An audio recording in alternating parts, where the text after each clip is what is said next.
Good morning and welcome to the Daily Cyber Briefing for Monday, the 17th of February. I'm Stephen Ridgway.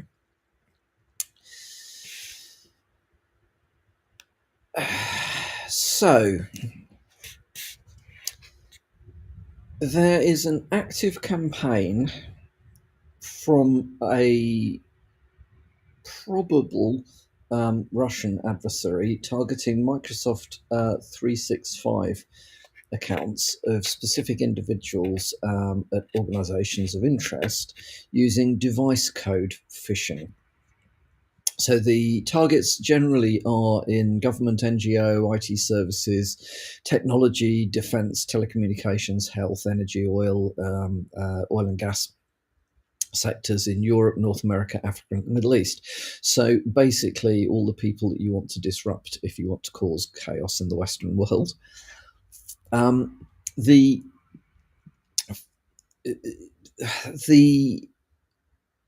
basic premise of the attack is to use device code phishing in order to bypass other methods of authentication. So device code phishing, I'm going to come clean here. I don't fully follow yet how this attack works. Some of you may look at this and go, oh yeah, of course, it's obvious how this works. But I suspect there are others out there like me that will go, what? How does that work?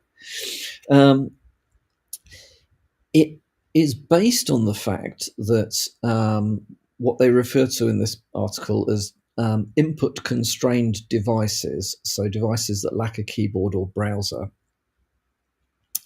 things like smart TVs, some IoT devices and whatever, they rely on authentication code flow to log in to specific applications on the device. And the way that works is that effectively the device generates a code which it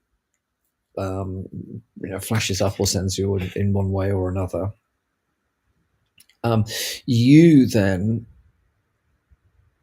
authenticate, you type that code into an app on another device somewhere to say, yes, I agree this code is being used to log in this particular device. So yeah, you may have seen these things pop up. Apple do this on occasions. You get these pop-ups that say the authentication code for something, which is requesting a login from this particular location is, and there's a 6-digit number, and then you look on that and you go, yes, I agree, that is the number I was expecting, and you press OK.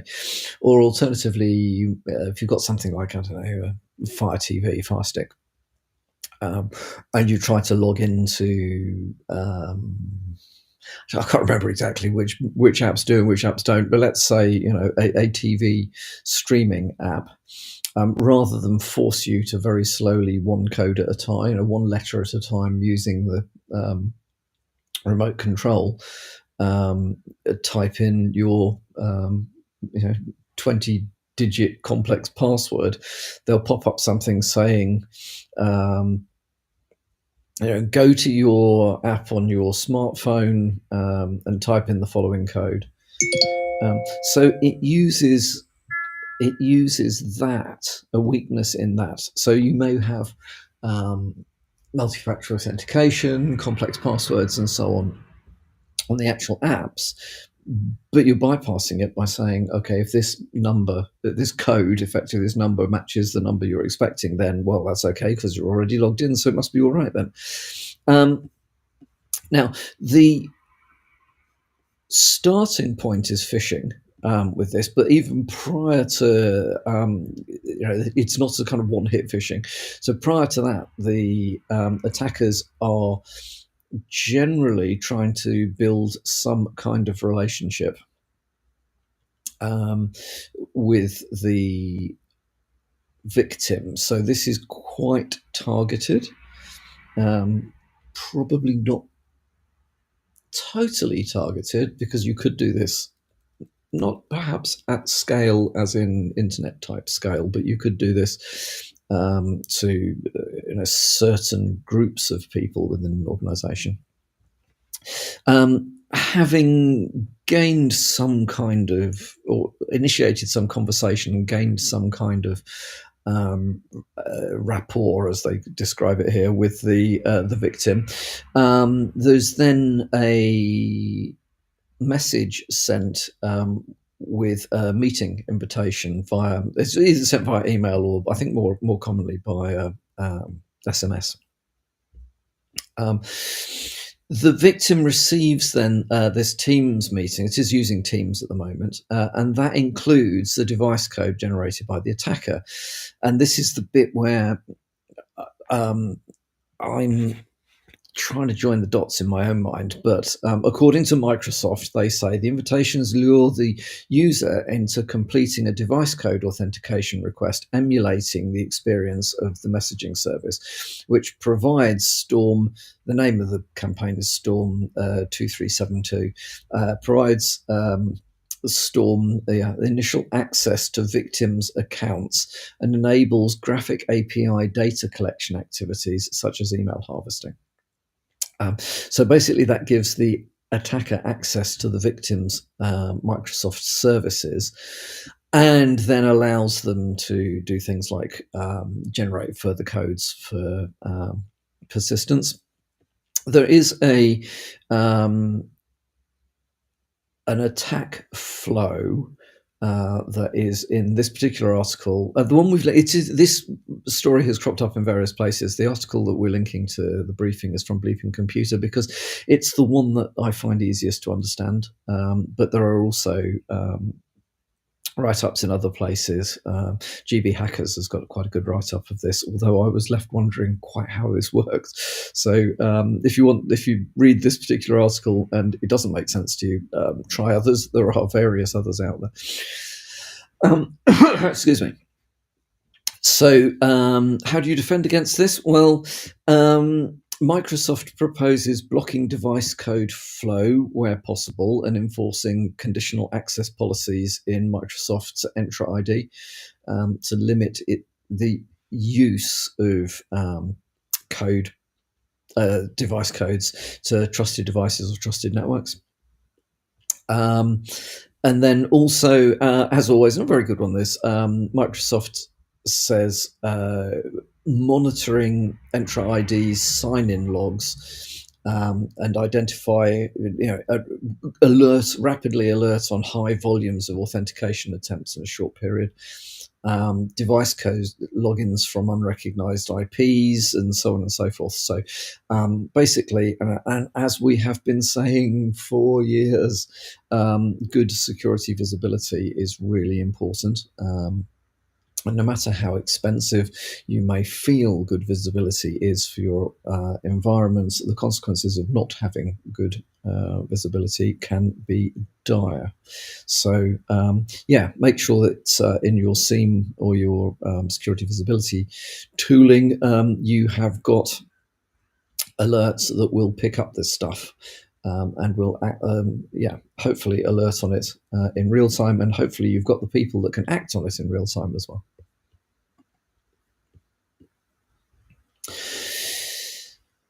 So another subject that has been, it's floated to the surface and then sunk back under the surface again on various occasions over the last couple of years, is around voice cloning.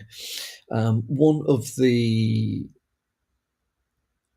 areas of artificial intelligence and deep fake and so on and so forth that has been it's all kind of appeared at about the same time. Well, the AI one,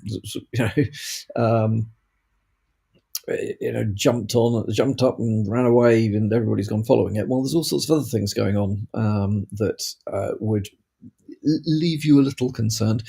Deep fake videos people were very concerned about a while back, but whilst they're good, and I did say this quite some time ago, they're good, but they're not that good. If you look back to, let's say, 1970s special effects in movies, when I was watching them in the 1970s, I thought this stuff was astonishingly good. You now look at it and go, yeah, that's pretty crap, isn't it? You suspend disbelief and enjoy the movie, but you don't look at it going, wow, that's so real. People will learn how to identify deep fakes, although the rate at which deep fakes can evolve is probably, well, it is in fact a lot faster than, let's say, special effects evolution over the last 30, 40 years. However, voice fakes are lacking signals to the victim.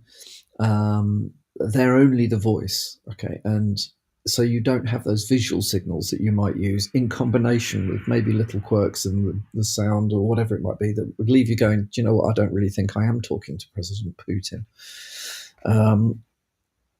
Or whoever it may be, more likely that's quite possibly not the CEO of my company asking me to reset their password, kind of thing. Well, voice fakes, they have previously taken, well, the amount of voice recording needed in order to train the voice cloning software started out as being very large and has got considerably smaller. Well, there is a new, there are in fact a pair of open text-to-speech models that have been released this week that can clone your voice with as little as 5 seconds of sample audio, and they're cloning it well enough to trick friends and family. So pretty good stuff. The organization that has been working on this stuff is called Zyphra, or Zifra, depending on how you pronounce it, Zyphra.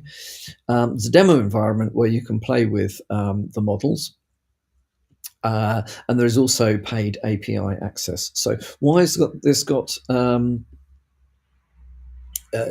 security implications? Well, a lot of stuff still relies on the humans. A lot of interactions still rely on humans. If human interaction didn't matter, phishing wouldn't work, or all the various combinations of ishing, mishing. Sounds dreadful, isn't it? That one, quishing, or whatever you call it. I don't know. All these other things that go on. So it is right. So there are demos that you can play with. However, it is open source. So if you actually wanted to try this stuff out, and if you are not entirely certain that uploading recordings of your voice to a startup's servers somewhere in random parts of the world is a good idea, then you can actually spin this stuff up and play with it yourself. Needs reasonably powerful graphics card based machines, as do many of these processor intensive processes. You know what I'm trying to say. So yeah, it is interesting. It is one of those things that you need to be aware of if you are in an environment where communications are not necessarily face-to-face. It is a good argument for insisting on cameras on meetings. If you are going to be if you're going to be discussing sensitive matters, you don't necessarily know that the person in your Zoom call is the person who they say they are. If you can't see them, you don't really know they are who they say they are if you can see them. But as far as I'm aware, most deep fake software can't do this stuff in real time and can't interact that well. I wouldn't be surprised if some of this voice stuff could be made to work in real time in the not too distant future. And interestingly, if you then linked it to AI, you could end up having a very realistic conversation with somebody who isn't who you think they are. Anyway, very interesting, worth being aware of, worth keeping an eye on. And the have a play with it if it's something that that interests you. Then finally, from me today, in the arena of AI being all over the cyber news for many reasons, pretty much constantly at the moment. One of the concerns has been at what point does AI start making decisions about itself rather than doing other things that if you set it a task and it goes off and finds a way to do that task, that's one thing.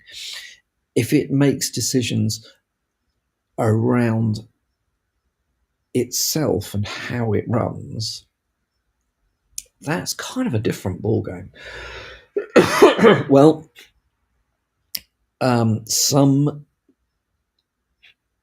that's been described as crossing a major threshold.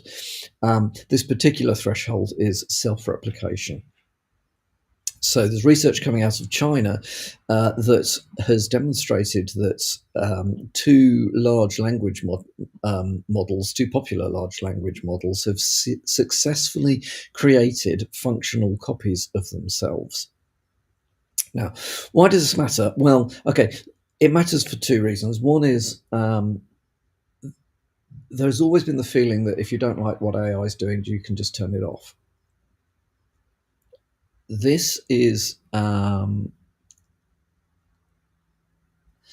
this replication behavior is being linked with shutdown avoidance. So if particular AI can clone itself faster than you can find the clones and shut them down, you will never get on top of the game. So you've lost control over the ability to shut down AI if it ever started doing things that you don't want it to do.